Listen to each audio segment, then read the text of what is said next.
friends and all my people who are eagerly waiting for me give a talk in RSSDI. My talk is made very interesting by Bansi Bhai. He said, what is the change of the thinking as well as line of treatment then and now?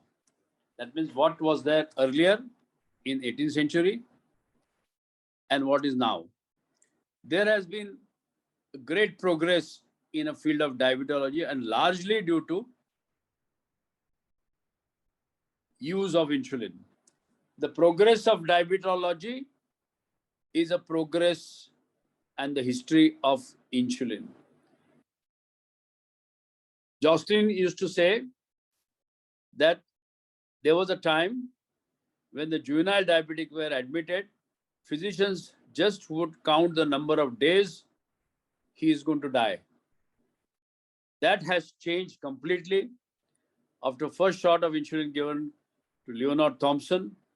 Great credit to Banting, West and other people, MacLeod's. They really brought it out.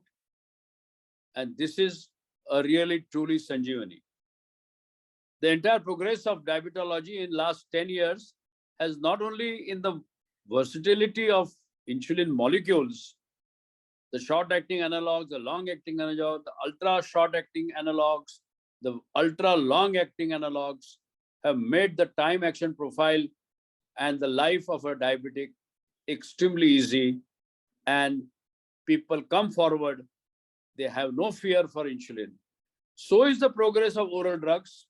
In last 10, 20 years, there have been an explosion of new molecules, DPP-4 inhibitors, SGLT2 inhibitors, and it has made the life of a diabetic a lot simpler, easier, less complicated. And we owe all this to the great scientists.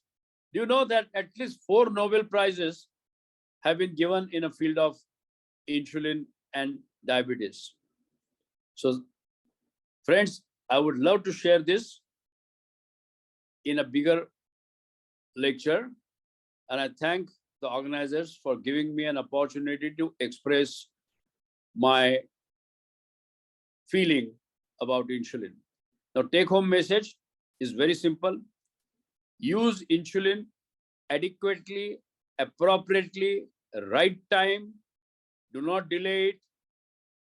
Make your patients compliant, get their fare out, and make insulin and insulin supplies as affordable as possible so that a large number of people can take the benefit of this great, great medicine. Thank you very much.